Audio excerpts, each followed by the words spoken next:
Welcome, podcast listeners. It is episode number 458 of the Fret Talk podcast. You are here with your host, Mr. BudgetPedalChap. Oh, I forgot how to count to 8 on my fingers. You're joined by Mr. Riggs. Yeah. Good morning. It is morning for us. I had to think about it for a sec. Probably going to be morning for our listeners as well. So good morning. Good morning to you, everyone. Good morning, everyone. Like kind of children's presenters.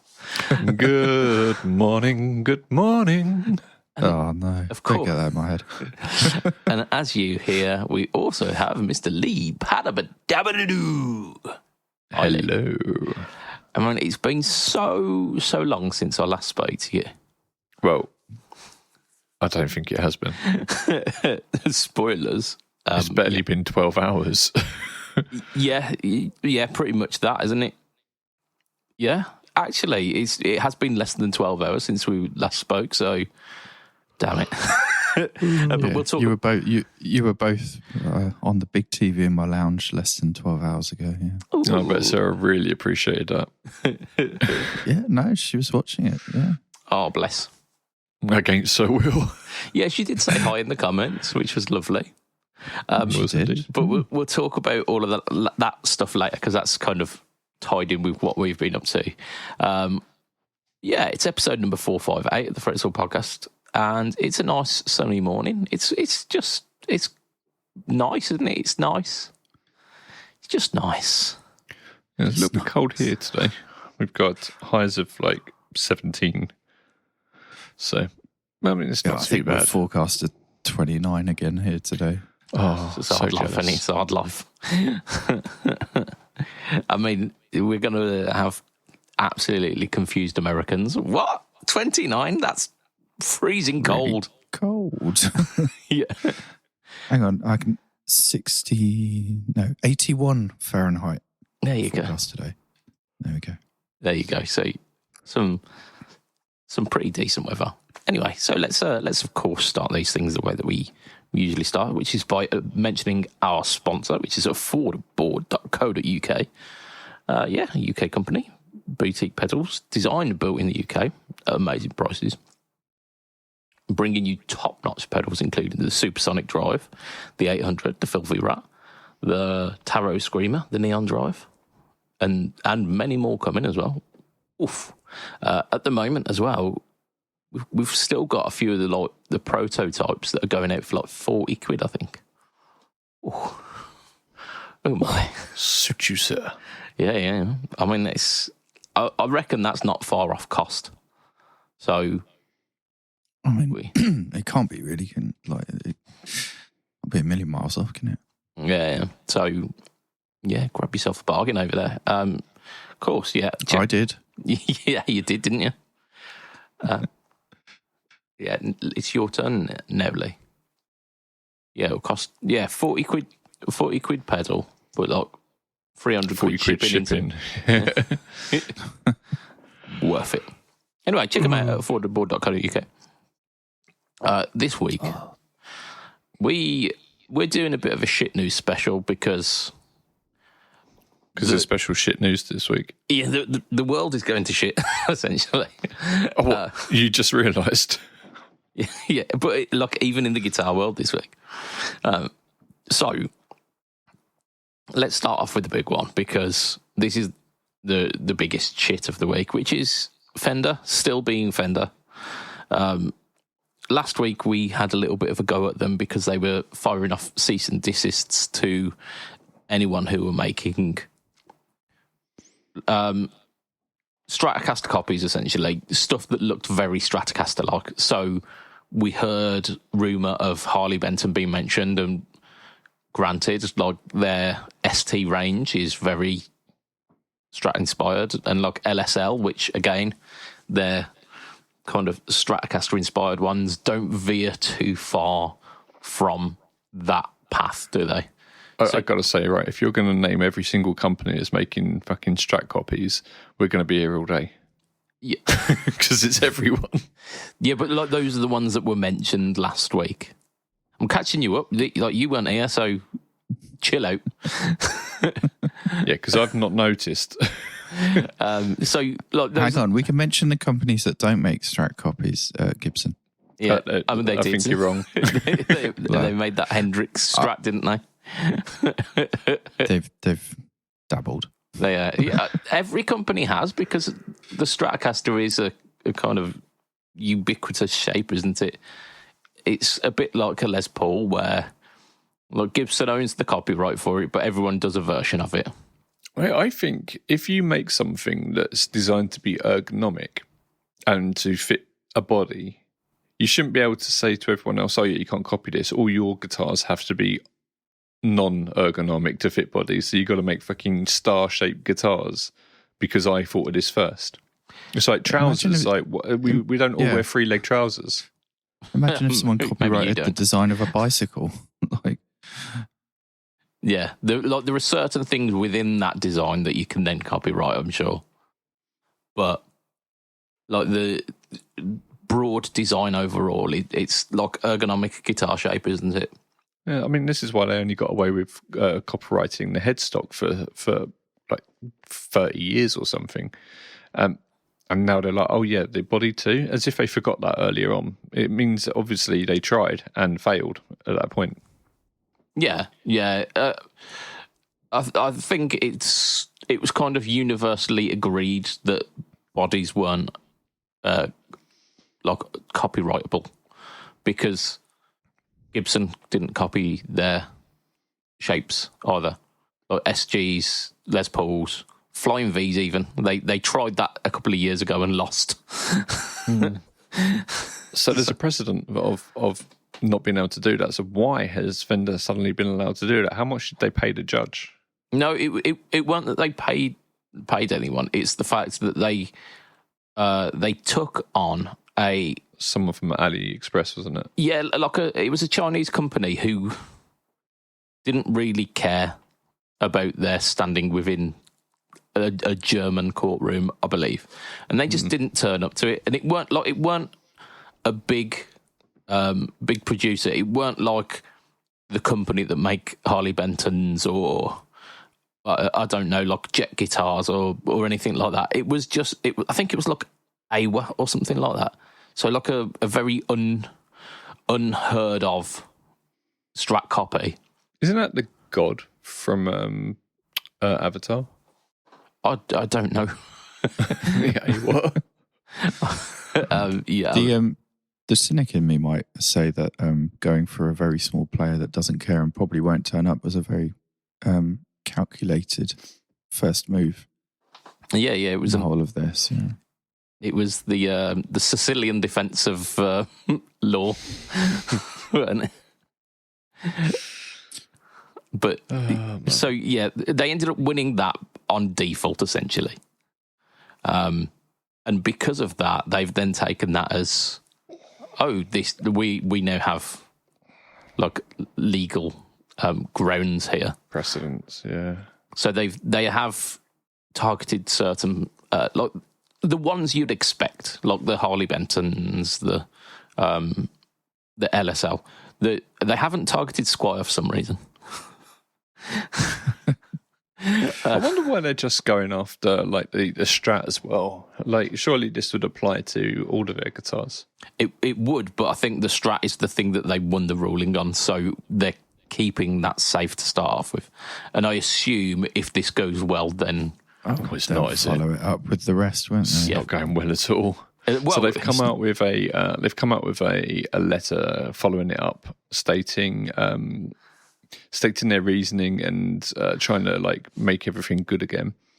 And as far as I'm concerned, it's just the same shit in different wording. They've said, we don't want these companies to stop making guitars. They just have to make their S-type guitars noticeably different from ours.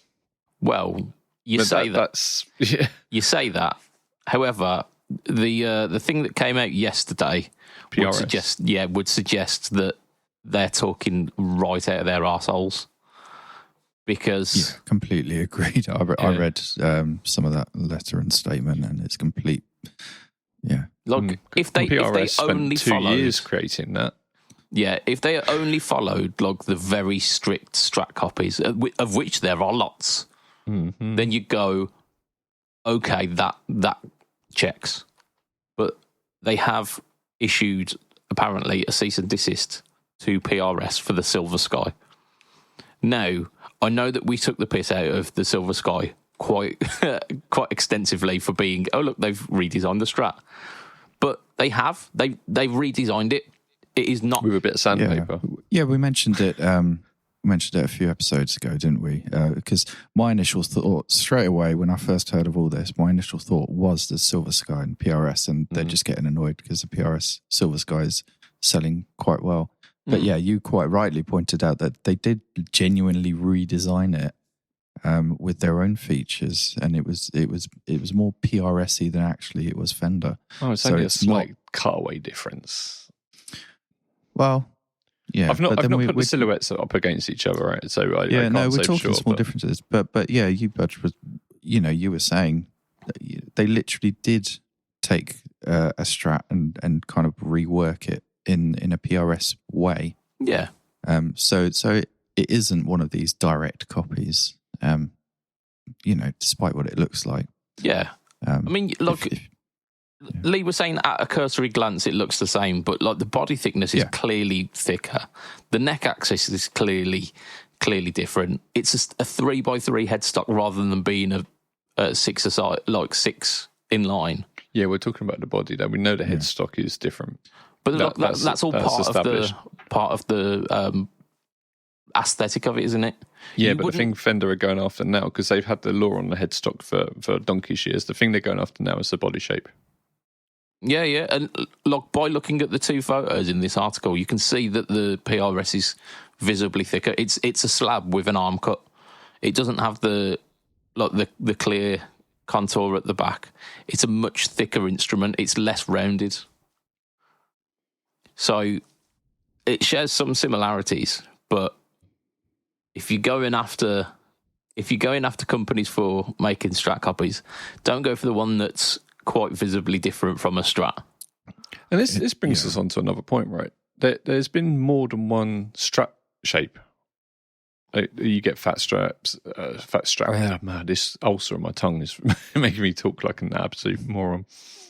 Well, you get like fat Strats and like thicker ones, thinner ones, some with the belly cut, some without, and it's not like they've just had one shape. Yeah, generally speaking, like the pickup configuration changes, but the body stays quite similar. The differences are they do slab bodies without the contours, and they have done like the Aerodyne series where it is more like an Ibanez S, where it's kind of tapered towards the edges. They do a thin line one as well. They have done a thin line, yeah, but again using a very similar body shape. Just with chambering in it. Yeah, I mean, like I say, they are slightly different, and they have been over these. I mean, if you get a Squire body and you put it up against a proper Fender body, you can see the difference. Yeah, the thicknesses on Squires are like a good 3 or 4 mil shallower on the Squires. They do it obviously to save that money on the mass repeatable body blanks. Like all of that will build up over the amount of guitars that they create. Whereas obviously like the Fender ones are got to be more premium, so they're not looking to cut corners at every point. But yeah, PRS guitars. Yeah, I mean, what do we see the future of this being?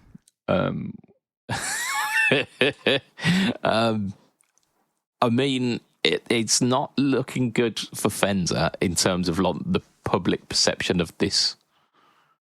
There's a lot of backlash against Fender in the public. There's been so many kind of YouTube content creators cover this, and then some have even gone as far as to say like how would be best to boycott Fender in this situation. Like, what are your alternatives? So, if it's getting to that point where people are giving you instructional guides on how to boycott Fender. And like not only Fender, but the FMIC as a whole. Your 3-step guide to boycotting Fender. Yeah. I mean, these are videos that I have seen on the internet, so it would suggest to me that it's going to be a bumpy ride for Fender. It's going to be a bumpy ride. Yeah. Me personally, if I want to play a Fender or I want to play a Strat, right? I have other S-type guitars and stuff like that. Don't tell Fender, but if I want to play a Strat properly, I will pick up my Fender. Now, I will happily look elsewhere for S-type guitars if I am in the future, or any Fender, Tellys, whatever. I actively don't feel like I should be going for Fender now. Yeah. It feels very very much inspired by the dollar sign, doesn't it? Rather than inspired by protecting their copyright. Yeah, because these things have been out for so long that Fender realised that Strat copies aren't taking away their they're not taking away market share from Fender. If people wanted an official Strat, they would buy an official Strat. And it's always been that kind of that pinnacle of, if you want the Fender sound, you go get yourself a Fender. But they're now in a situation where if they take away all the choice, like all of the alternatives, because I've got loads of like S-type guitars, and the reason I went for some of those over Fenders is because of the specs that other companies are offering, like different fingerboard radiuses, different accoutrements, like the roasted. Your favourite word, that is. Accoutrements, yeah. Like the roasted necks and stainless frets. The things that Fender aren't offering, or aren't offering at the price point that I want to go for. Yeah, I totally agree. I choose to go elsewhere. I'm not. I mean, Squier have been really good. Yeah, Squier as a company have been innovating. I also feel like I don't want to buy a Squier because I'm in the stage of my playing where a Fender will suit my playing better than a Squier. It's probably like a placebo thing. But I feel like better with a Fender than I do with a Squier. But Squier do offer things that Fender don't generally. Yeah, they tend to. So Fender tend to do a more safe option. Fender tends to have like here's your kind of vintage inspired Strats and Tellys and P basses and whatnot. The ones that very much hark back to that golden age of Fender. And then they do like a modern alternative. Here's the ones that look kind of similar to that, but have the flatter radiuses, have the noiseless pickups, have like the 2-point trems rather than the synchronized trem system. It's like the AZs. Everyone went crazy for them, and they're basically like a Strat, but they like have close to the wizard neck and stuff like that. It's people really like them. I would have an AZ. Quite happily. And now I'm at the point where, I mean, if I wanted to buy another Fender, I would either buy a second-hand one, because I'm imagining the prices are going to drop of Fenders soon. Which there's going to be a wonderful used market for Fender at the moment. Yeah, or I would go for an AZ. I wouldn't mind an AZ at all. Yeah, I considered one at one point. Like the thing that put me off actually was the Seymour Duncan Hyperion pickups. I didn't think much to them, and I just thought, like, I could afford to buy, because at the time they were about $1,000, like $1,000's worth of Ibanez. But I'm not buying. Probably about $3,000 now. Yeah. I mean, they've definitely gone up. But like, I was at a point where I was like, yeah, I could afford to buy that, but I don't want to buy a grand's worth of guitar for them to have to switch out the pickups. Yeah, I mean, I'm sure they sound good because, like, it probably works with the guitar. The guitar is half the sound, isn't it? And the pickup's the other half. So, yeah, I'm sure it sounds good. But, yeah, the point we're making, though, is some companies charge a lot more than Fender and some companies charge a lot less. And they seem to be going for everyone.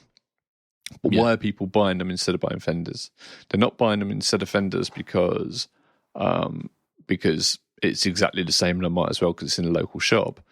They're doing it because they're offering things that Fender aren't. Like the build quality, and you can go and get a custom-made Fender from a really good luthier because Fender are charging like $7,000 for it or something like those lines. Yeah. I mean, the one that I bought recently is a prime example of this. I've got a Strat copy, which we may talk a little bit more about on the Patreon. But I bought a Strat copy, and it's got like a faux relic finish to it. It's got a roasted maple neck, stainless steel frets that have been like they've got hemispherical fret ends. So the frets have been really worked on. And this thing cost £200. Yeah, if you were looking at something that was even remotely close in the Fender catalogue, you'd be talking like $6,000. Yeah. Well, like easily like upwards of £3,000, wouldn't you? Oh, if you want an actual Fender, yeah. Sorry, I was thinking Squire as well, but yeah, for sure. But yeah, like Squire just don't offer stuff like that. They don't tend to offer. Do they not? I think they've started doing roasted necks, but not stainless frets. They don't do like faux relic jobs either. Like the relic jobs, you have to. I think they do some of those in the Player series, like the Road Worn. I know they've done Road Worn before, where it hasn't been a particularly premium price point. But if you want something like comparable to that spec, you would be talking like custom shop, which, and I'm not saying that this like £200 guitar is comparable to a custom shop in terms of like quality, but in terms of specs, like on paper, if you wanted to match it, there's no option at the lower price points for Fender. If Squire offered something that was like that, if they offered like a faux relic Strat with a roasted neck and stainless frets at like £400, why would I buy this? Like this cheap alternative, the cheaper alternative? I wouldn't. I'd go for the Squire. I'd buy from Fender, but they're not offering that. So they're not losing market share because other people have their body shape. They're losing market share because other people are offering things that they ain't. Yeah, I mean, people are innovating where they're not, and it's like they're jealous. Yeah, they're now taking their toys away. So yeah, it's it doesn't look like Squire have ever made an SRV Strat. No, they haven't. Though, look, if you want an SRV inspired Strat, granted, it would be a lot closer to the original than the one that I've got is. But you're talking again like limited runs, thousands, yeah. Again, and they're the sort of guitars people buy, keep in a box, and sell later. Yeah, if they did a Squire run of them, absolutely banging. But by the by, I think Fender have now kind of shown their true hand, haven't they, by chasing after PRS for the Silver Sky. Yeah. I mean, they might go after a Les Paul next. It's got strings and pickups. That's it. It's very close. It's very close. We own guitar. Yeah. I mean, I don't think... I think within our circles, the people who like go on social media and love guitars and pedals and so on and so forth, I think it's a big thing. But for the average player, which is the majority of people who aren't roaming in our circles, in our little bubble, they're not even going to know about this. So maybe it's not actually going to affect Fender as much as we imagine. But they're also not the kind of people who are buying guitars, I imagine. Yeah, no, there's a lot of people out there who buy guitars who don't follow in our bubble. Yeah, who don't care about it as deeply as we do. Or don't even know about it, is my point. They're not following our social medias, they're not following, and they're not watching lots of YouTube people and that sort of thing. There's lots and lots and lots of people out there who don't give a fuck because they just want to sit in their own little bubble and play their thing with their mates. So, and I think they outnumber us quite a lot.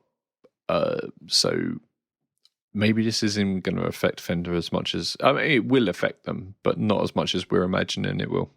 Well, I mean, you say that. There's been a few shops who have been open about the fact that they're not going to be stocking Fender guitars anymore. Yeah, that's true. They're also in our bubble, though.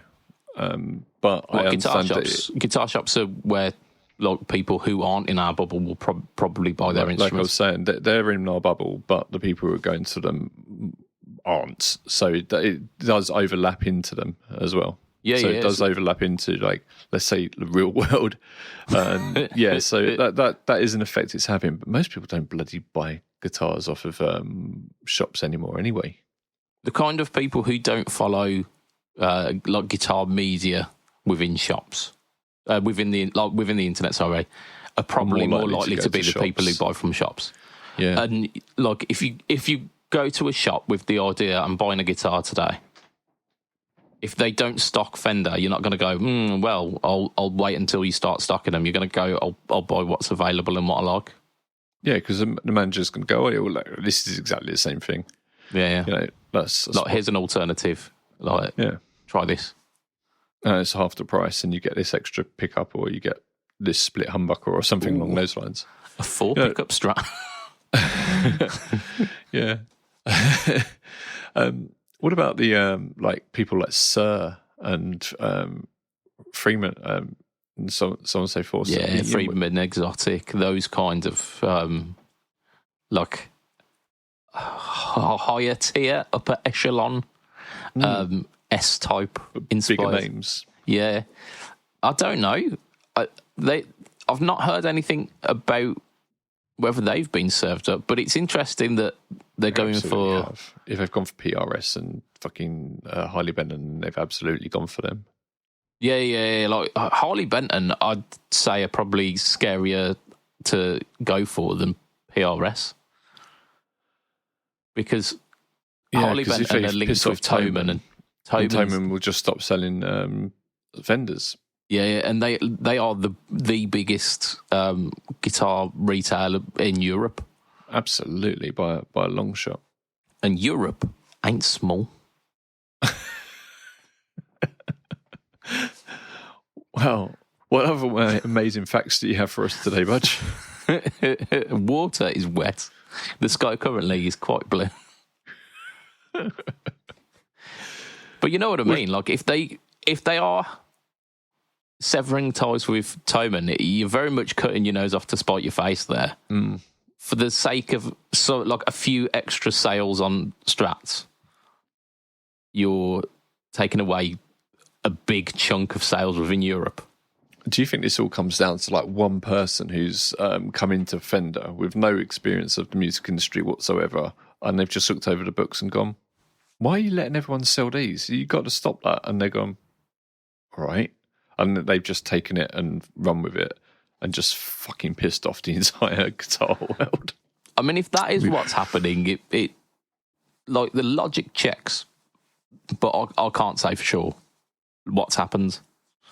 Because we kind of touched upon that the other week, didn't we? About people coming into companies in high positions of high power that don't know anything about the industry they've just joined. So it wouldn't surprise me. Yeah. We got that with Xbox recently. They've got someone in to run the company who actually really loves Xbox and playing computer games and that sort of thing. And she seems to be really turning things around for the better. Whereas the people before were like really fucking things up. I mean, that's the opposite of what's gone on. Yeah, but this is what I'm saying. Like, before they were fucking things up because they didn't have a clue, and then she's come in and like done the opposite of that. There was a big backlash against her because her gamer tag had like 3 games on it. So she weren't the archetypal gamer, but the guy who know what's going on though. The guy who came before her was just so excited about games, but didn't have necessarily like the business minds, and was just so excited that he was there and being able to like present games to people that it just ended up. He just kept chasing after the new thing rather than focusing on one thing, and it ended up being that the Xbox was diluted as this kind of home entertainment console rather than focusing on the core audience, which were the gamers. I think that was a long time ago when they were doing that, but it doesn't matter. The point is, when you get people in who really love what they're doing, listen to us, and us as in not us 3 twats, but like the wider guitar community. Thank you. Then you start to push things in the right direction. Yeah, hopefully Fender have got their finger on the pulse of this, and they clearly don't at the moment. But hopefully, well, not because like they've just steered the ship, haven't they? They can't unsend the cease and desist letters, and they're kind of seeing how it plays out in the short term. But it's these next couple of steps, isn't it, where they go, actually, no, we fucked up here, and how they try and repair that is basically the make or break of Fender going into this next era. Yeah, and then you've got all the people who work there, and like they're kind of going to have to toe the party line, aren't they? Or yeah, or say nothing, and you kind of feel a bit sorry for them because it's like if they weren't working for those companies, they probably go, "What the fuck is this shit?" Yeah, I mean, again, you probably find that half of the people who work there don't necessarily give too much of a shit about Fender guitars. Like, it's a job. They go there, they work on their production line building Stratocasters or whatever, and then they go home. I'm thinking about the people that we might know, like the high, the kind of the public facing. I wasn't thinking about a person who empties the rubbish bins. No downside on people who are cleaners, but that's not who we're talking about right now. We're talking about people who are in the, like I say, bubble, and it's I do feel a bit sorry for them. It's a decision. It might not have been theirs, but they've got to stick by it, haven't they? So it's like the people who work for Tesla, and then they have to fucking deal with the out or whatever their tosser of a boss does. Can you imagine that? Like your mortgage payments being reliant on some fucking idiot who keeps opening his mouth and saying Nazi stuff. That's it would be a difficult one, wouldn't it? Anywho, let's move on because we've got quite a lot to talk about this week. Both me and you, we talked about this at the start of the podcast. We kind of alluded to it, but me and you, Lee, you and I, we did a live stream last night, didn't we? Yep. And cool. Next, and that's that. Yeah. I mean, he was a lot more talkative on the live stream, believe it or not. You didn't ask me an open question. You asked me a yes or no question. I didn't even ask you a question, actually. I said we did a live stream. Didn't we? Is what you ended up with, didn't we? Yeah, that's open. That's open enough. I mean, if you're not being a pedantic fuck, then you go, yeah, we did do a live stream last night, and it was on the. But you know what? I'll continue. You carry on, Lee. You do what you do. My tongue hurts. You talk.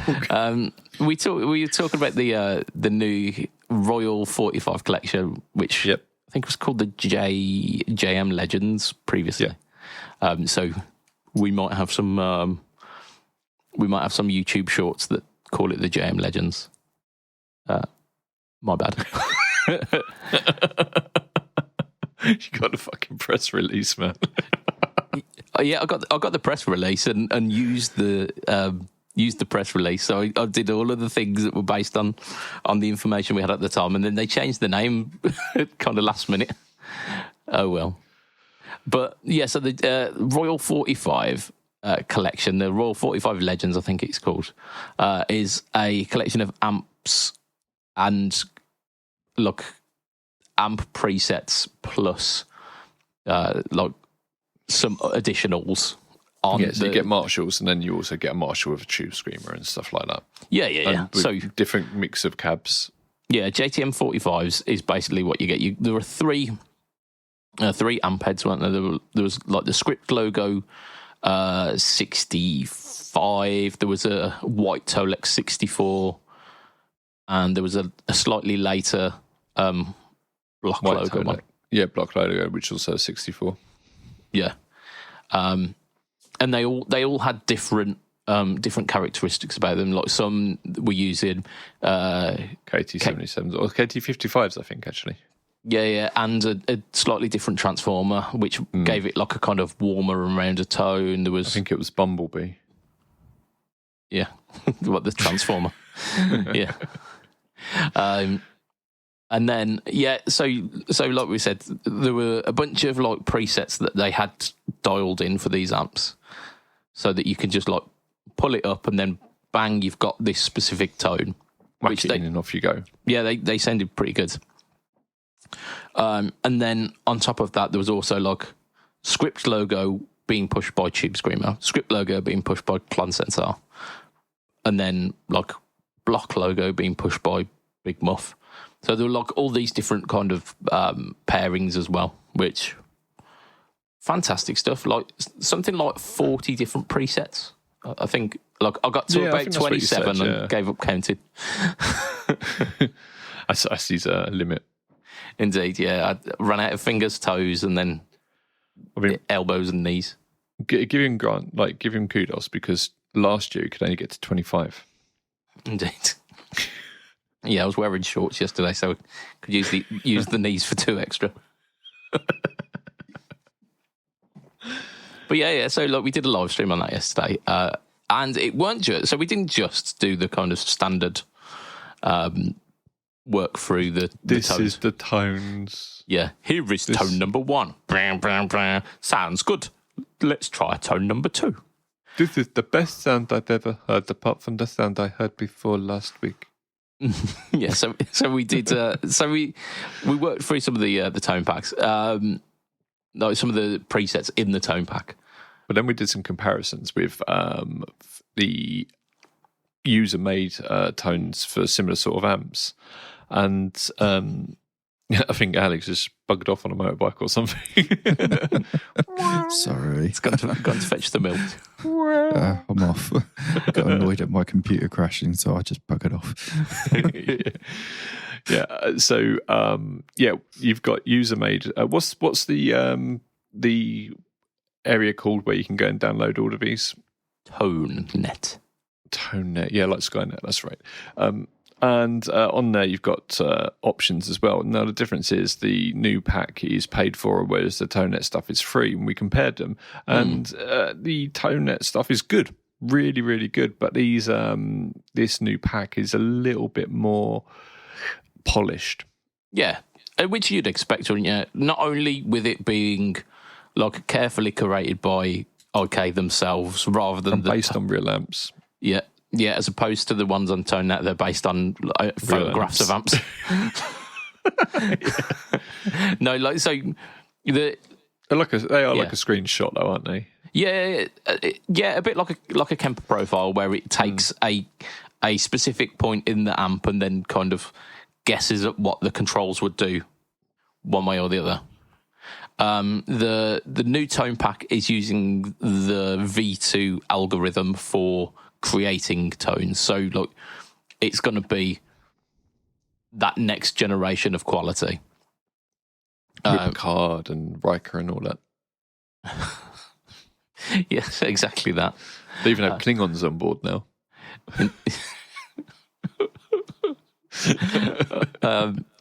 Yeah, so like the V2 algorithm for creating the profiles, as opposed to like the standard algorithm that all the ToneNet stuff will have used.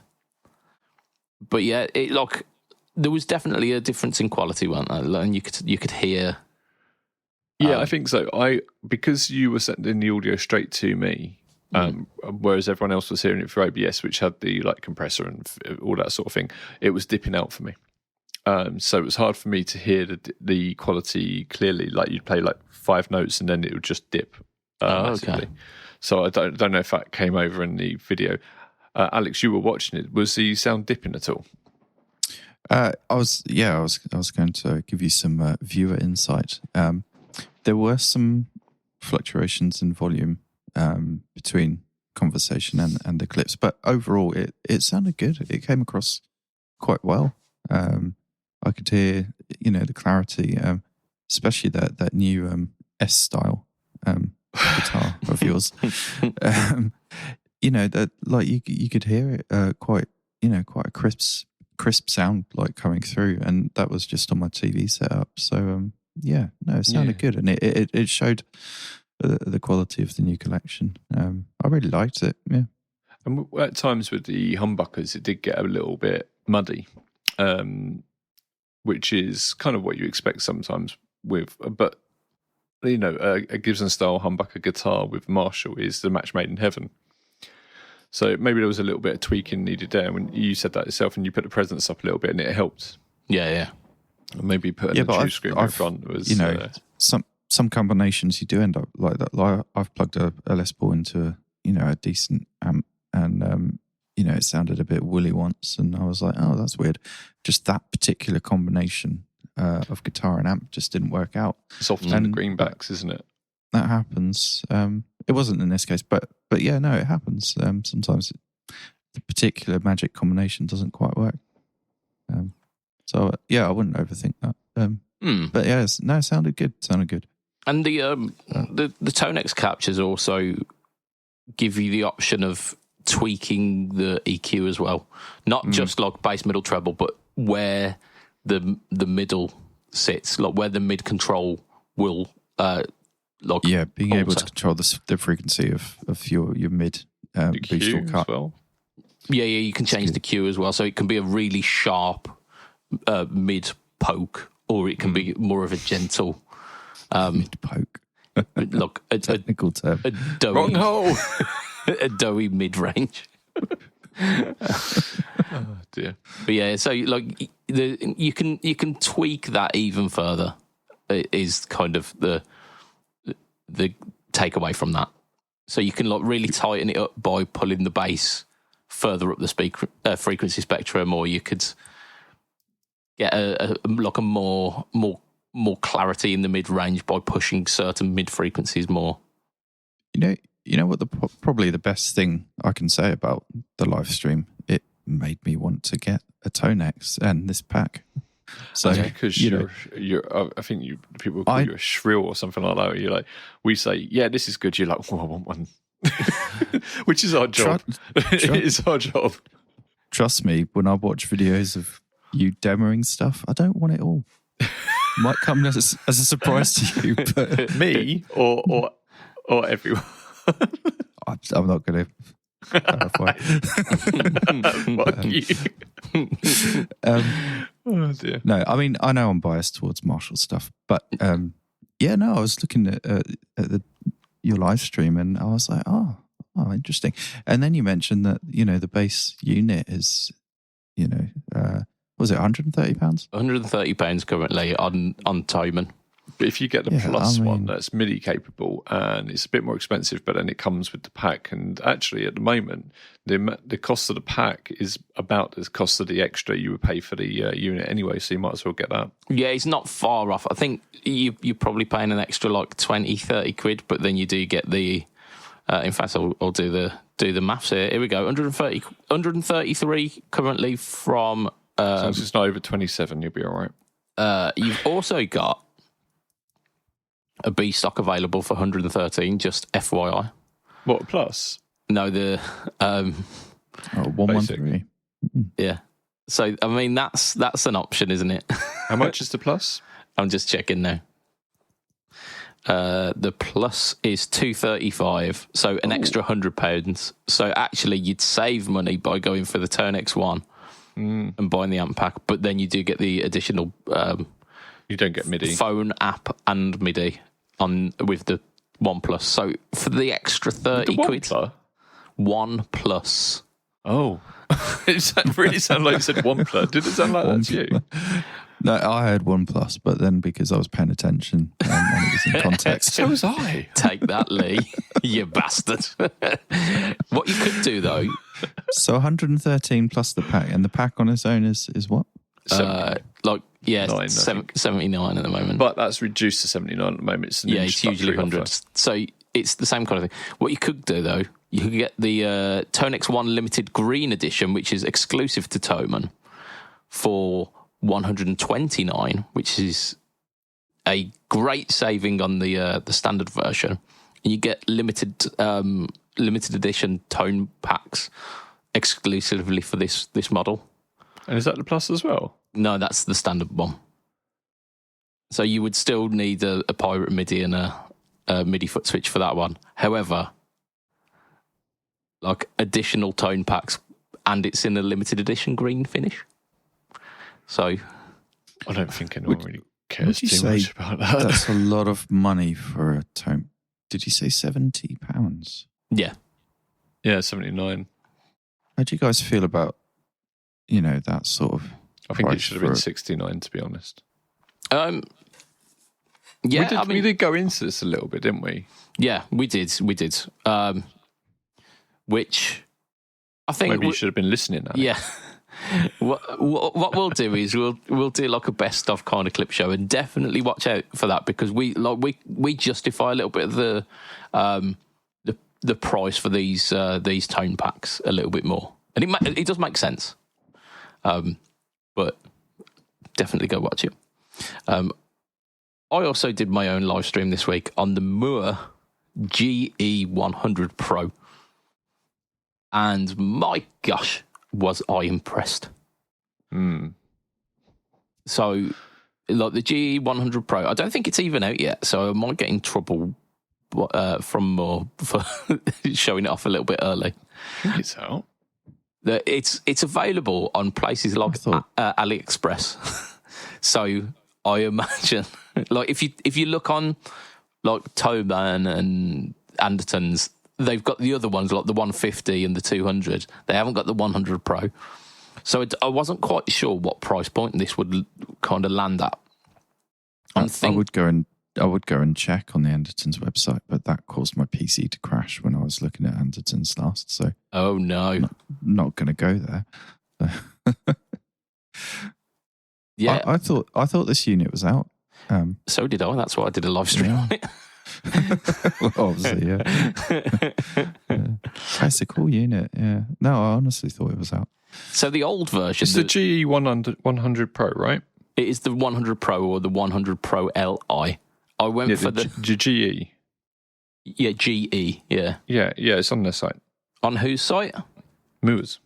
It's on Moore's site. Yeah, it's not for sale anywhere though. Is the issue? Doesn't matter if it's on their site. That's fine. Beautiful. Right. I'm happy. But either way, incredible bit of kit. Like, I think it'll probably come in at around kind of the £100 to £130 mark. So like similar price to a Tone X. But is like full multi-effects unit, is not just amp modelling or like amp modelling with additionals. What are you showing me here, Lee? Like an article I wrote on it. Nice. For work. So yeah, I mean, I've published that. Yeah. Cool. So that I'm definitely good. We're fine. Woof. So look, similar in terms of functionality to something like the Amp Academy Stomp, those kind of things where you can do NAM and IRs at the same time, and you can move and switch between them. So you can have amp only, you can have cab and amp, and you can mix and match. Like incredible feature set for the price point. Yeah, when I got the information through about like all the info through to say, okay, here's the info, write the article. Yeah. The NARM stuff was just like a footnote. Yeah. More or less. And I was like, God. So when I wrote the article, I like did a massive focus on that because that's the selling point. Well, currently at the moment, like NAM stuff is incredibly hot, isn't it? Yeah. And for good reason. Look, we've done a comparison between the Tone X and the NAM stuff in the live stream, and essentially saying that they are pulling in the same direction. Like that AMP modelling thing is the thing that people are looking for these days. We've got the budget stuff, but this feels like a more of a step up from it because you've got the NAM and IR separation rather than just having to run full NAM, like full rig NAM captures. But it also does something that you don't tend to find at this price point as well, which is a fully customizable coffee maker. No, not it doesn't. Does it have a coffee maker? I didn't find that feature. No one uses it. It doesn't have the grinder, so no one bothers. I mean, you wouldn't know about grinder. So it's got a fully customizable signal chain, which, like, rather than being set blocks like you have in a lot of the budget stuff, where you've got like a specific amp block, a specific EQ block, and then you've maybe got like one or two effects that work as like floating effects that you can move about in the signal chain. No one likes a floater. Yeah, everything else is static. So like the amp is always in a specific spot. The cab is always in a specific spot. This is like fully customizable. You can move stuff around. You can add as many versions of an effect that you want. So you can like put the amp first if you wanted. I did that in my live stream where I put the cab at the start. Just because, like, if any signal chain allows you to do that, it's fully customizable, isn't it? Because no sensible person would do that. And it sounded like ass, but it sounded like ass. How did it sound like anything if it's at the front? Because it was like the EQ of a cab, and then afterwards having like the preamp going basically direct. Do you know what I was thinking? It'd be before the guitar. But of course, the guitar goes into the thing. I was just thinking of it, just the chain. Yeah, there's no way of putting the guitar after the effects. Sounds like Lee really does need that coffee. It's a shame it doesn't make coffee. So yeah, like really impressed with it. There's some AI features on it as well, which I was going to ask about those specifically. Yeah, so I didn't try those out, but as far as I'm aware, there are two big AI features. One of which is like you type in a prompt of a guitar sound that you're after, and it will like give you basically, it will set up a signal chain that it thinks hits those criteria, which is pretty cool. So you like go, oh, I really like the sounds of Richie Blackmore's guitar on the track Burn, and then it will create something that it thinks is quite similar to that, and then you can tweak it based on like where you want it to be. That doesn't sound like I want to hate it instantly. Okay. Yeah, it sounds like AI for good. That does, doesn't it? Because on the website it says the Mua AI assistant, your personal tone manager for endless inspiration, and I just read that and I thought, oh god, I have a question. That sounds awful. But does it work offline? I've not used the AI feature, so I wouldn't be able to say. I imagine, because I couldn't find it. I imagine not, right? Yeah, I couldn't find it within the unit itself, so I imagine it's like a part of the desktop editor, or on your phone. Yeah, I imagine. I've not actually accessed this feature. One of the other features is incredible. Like the way they've described it, it's incredible.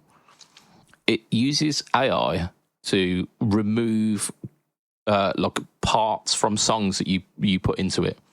So you could put it again, say Burn by Deep Purple. Put it in, removes all the guitar, so you can play along as a backing track with it. I wonder if you actually wrote "Remove Ian Gillan," whether it'd actually know to remove the vocals. I mean, I really don't want to remove Ian Gillan because I don't think I could take that part. Yeah.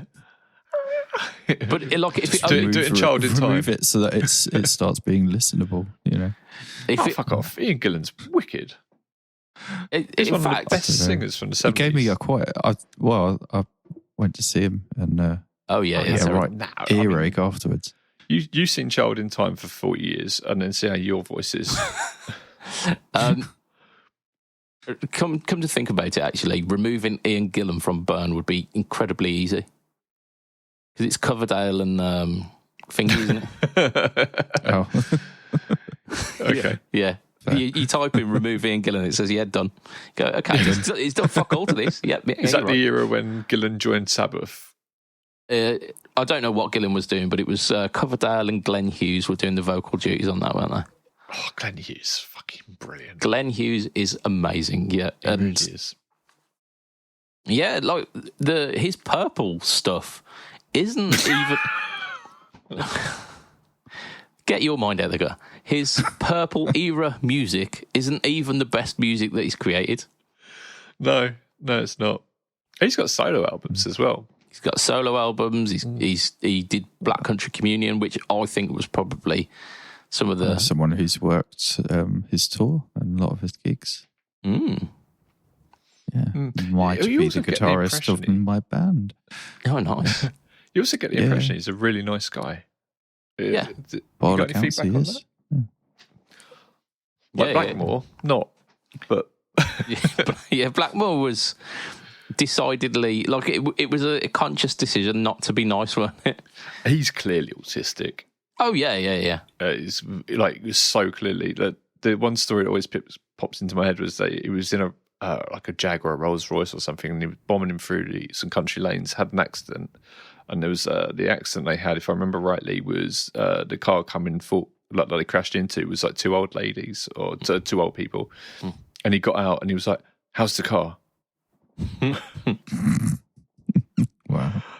Yeah. And there's always that thing of him throwing the beer. He's on stage and like the camera gets too close to him and he picks up the beer off his amp and just lobs it at the cameraman. And you get it like in first person view from the cameraman. Oh yeah, like he was unhinged, wasn't he, live? And he used to fuck with Gillan when they would do like the call and response bits. Yeah. And like they were good though. Yeah, like that is like peak kind of jam band, isn't it? But you could hear like Gillan was trying to move on to the next section. He'd do like the vocal run that would be this, like now we're signalling to the next section, and the band would be doing like Pace would be doing like a drum fill, and then Blackmore would just carry on. Yeah, and it's like, I used to like doing shit like that. Fuck with my band. Like it's clear that he's not that out of it that he missed the cue. He's just doing it to fuck with people. Yeah. But I mean that's cool because then like it's if you do it in a jokey sort of way and a bit of fun, then that's cool. But if you do it just to be an arsehole, it's not cool.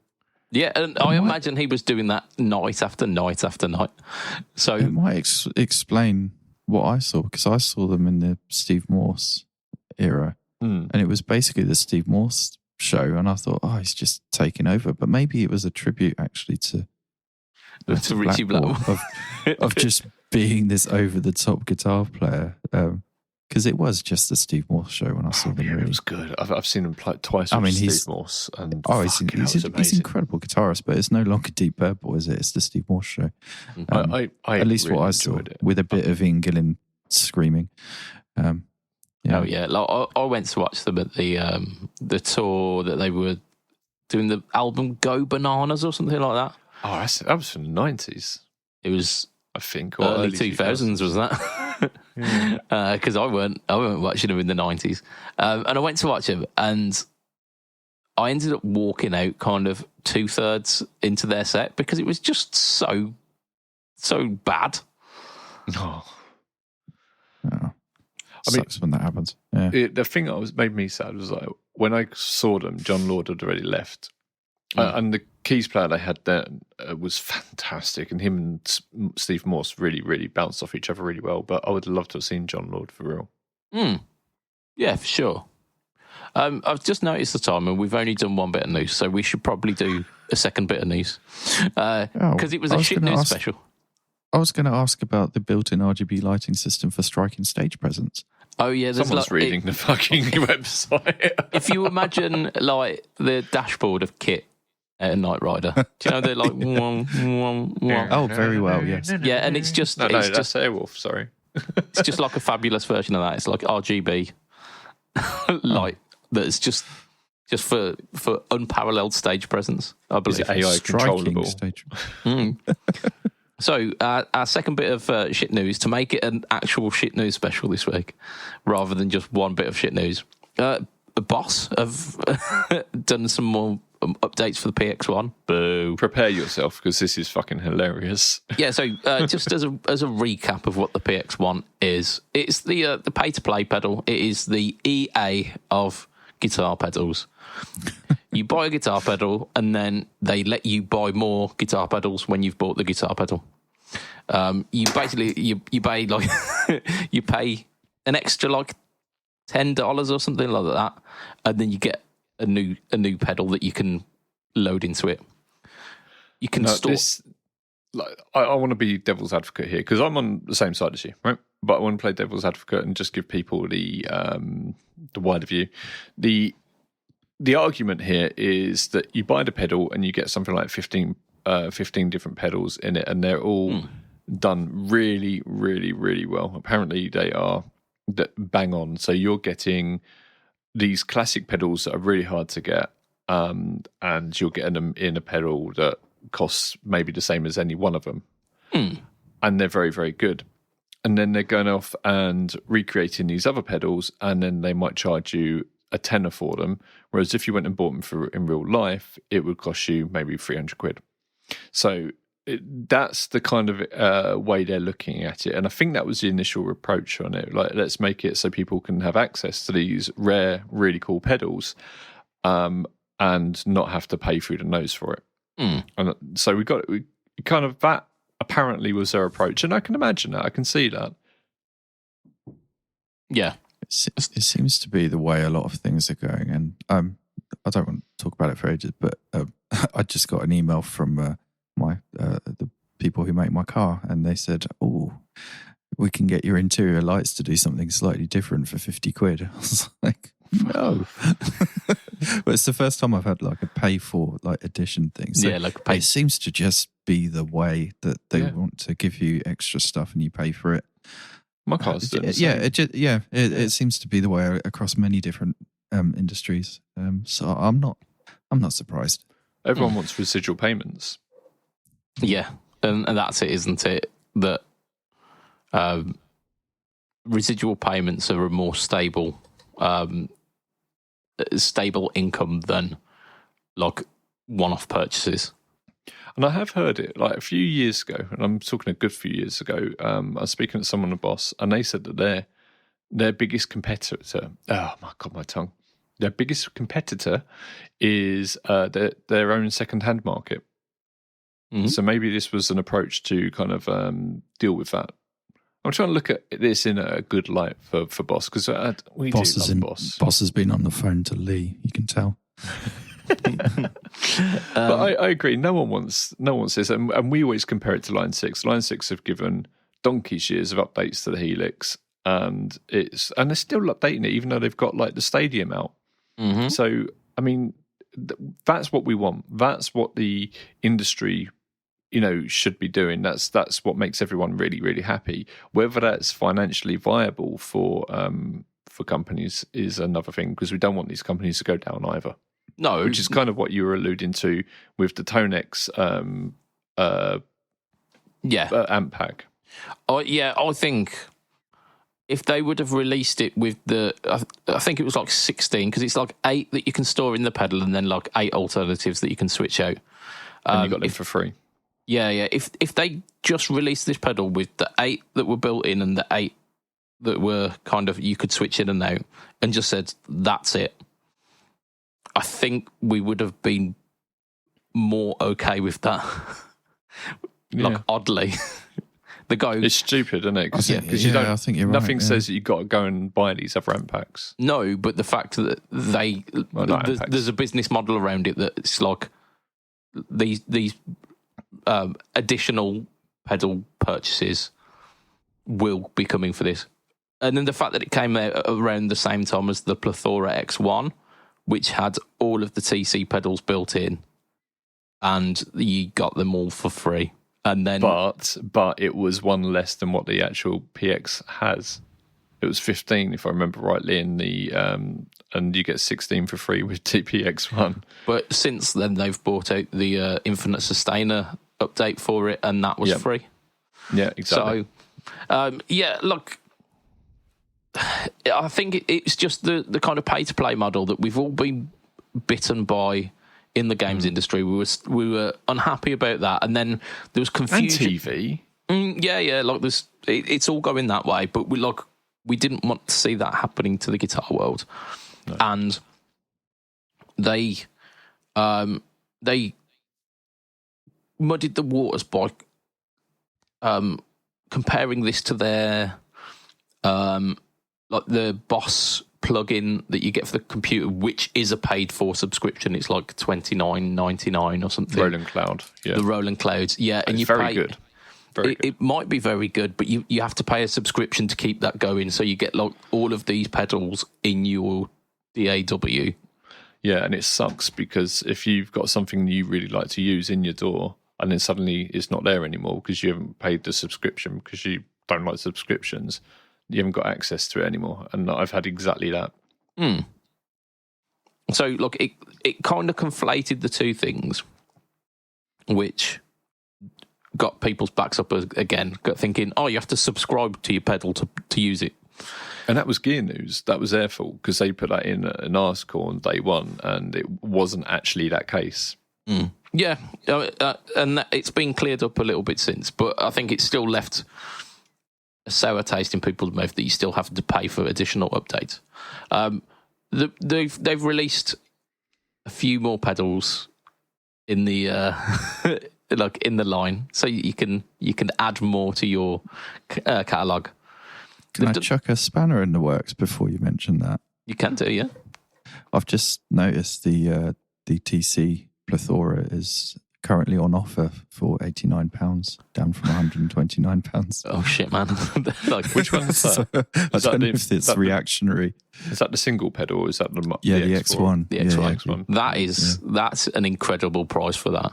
That is absolutely incredible, and I'm very awfully tempted.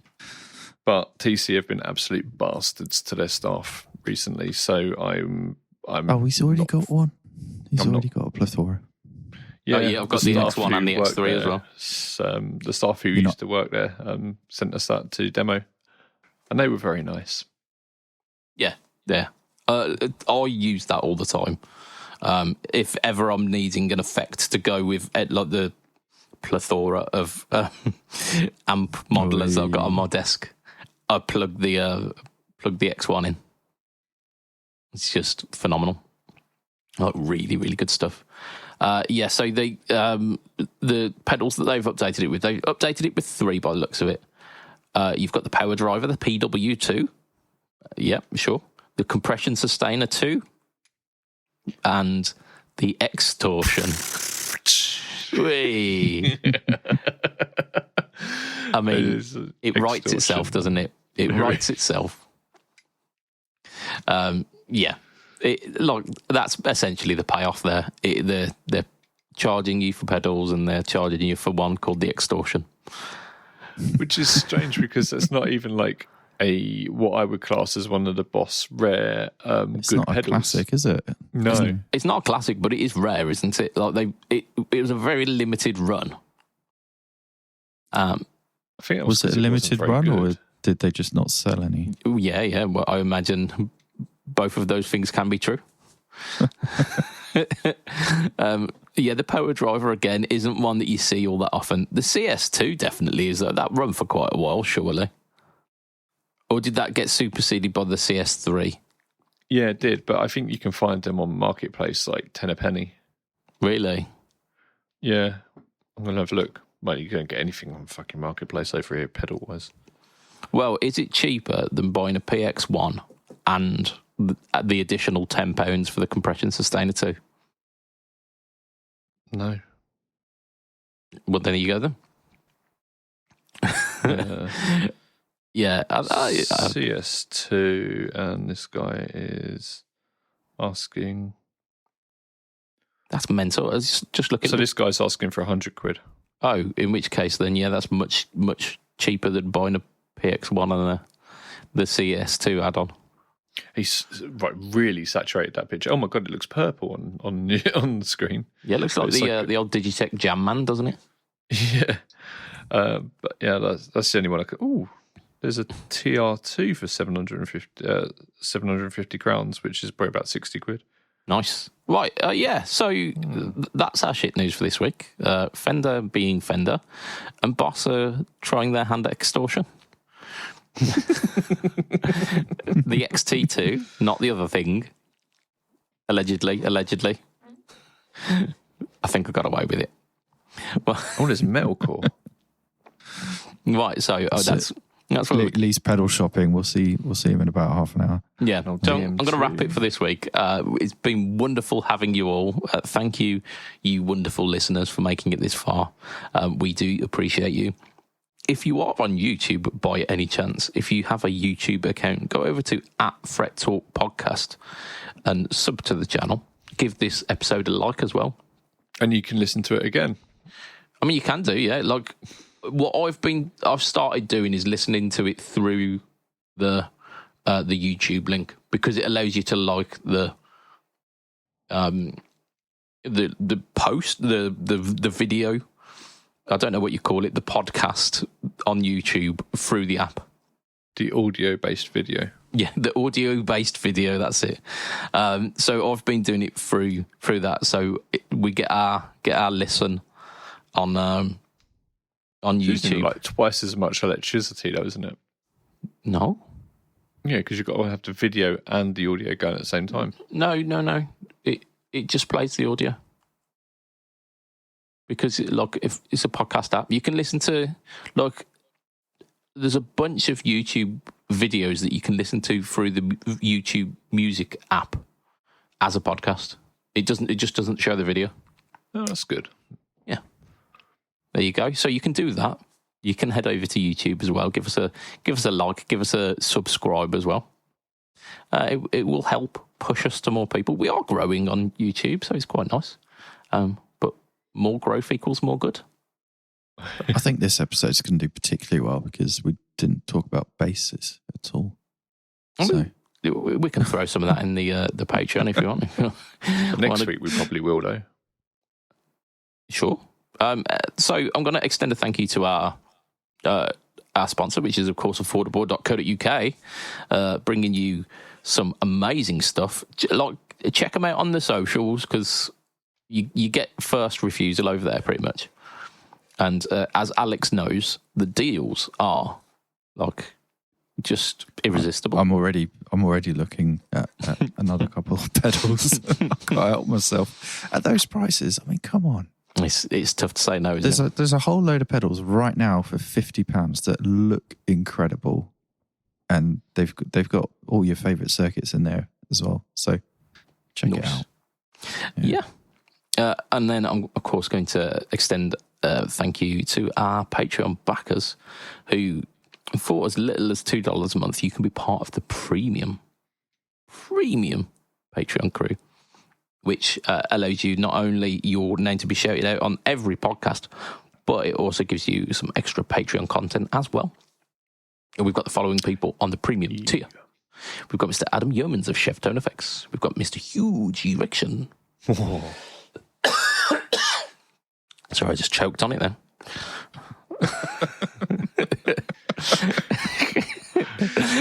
As if there wasn't enough innuendo going on, you had to say you choked on it.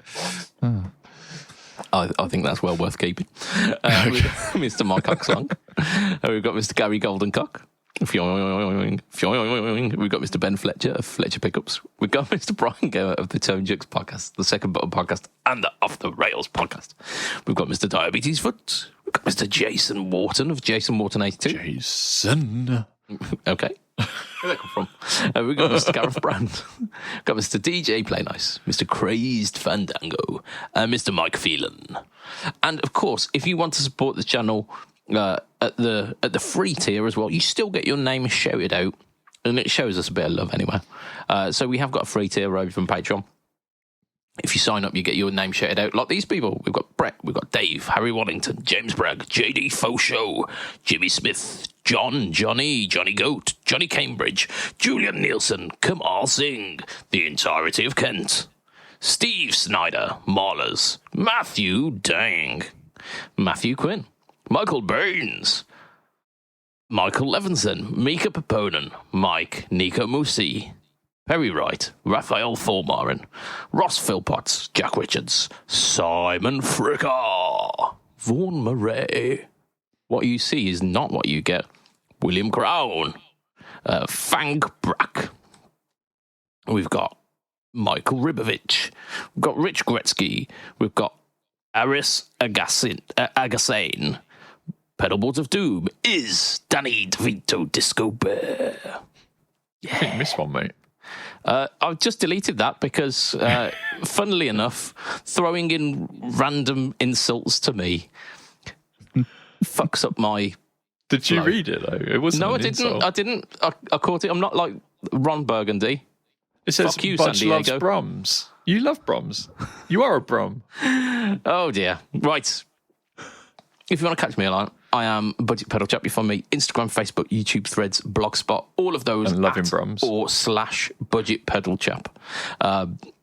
Yeah, loads of stuff. Occasionally find me over on at Pedalboards of Doom as well, over on YouTube. Lee, where can we find you? You can find me on Pedalboards Today. You can find me at Thornton Sound Labs, and you can find me at Rockboard, and it's everything for all of them: Facebook, Instagram, TikToks, blah blah blah blah blah blah blah. And you can find me on the Fret Talk podcast. Yes. And Mr. Riggs. Well, you can find me here, but also on the Pedals Boards of Doom Facebook, and everything to do with my band, Donker Kanoffel. Bless you. Never gets old. Apart from like It getting old. yeah, all the time. The guys quite like it, actually. Good. They are aware of the joke. What guys? The guys from my band. What band? He's going to make me say it. You might do. Donker Kanoffel. Bless you. Oh dear. So, from myself, Mr. BudgetPedalChap, from Lee Goodbye. and from Mr. Riggs, it will be a tatty bye. And good night for this week. Tomorrow, bit.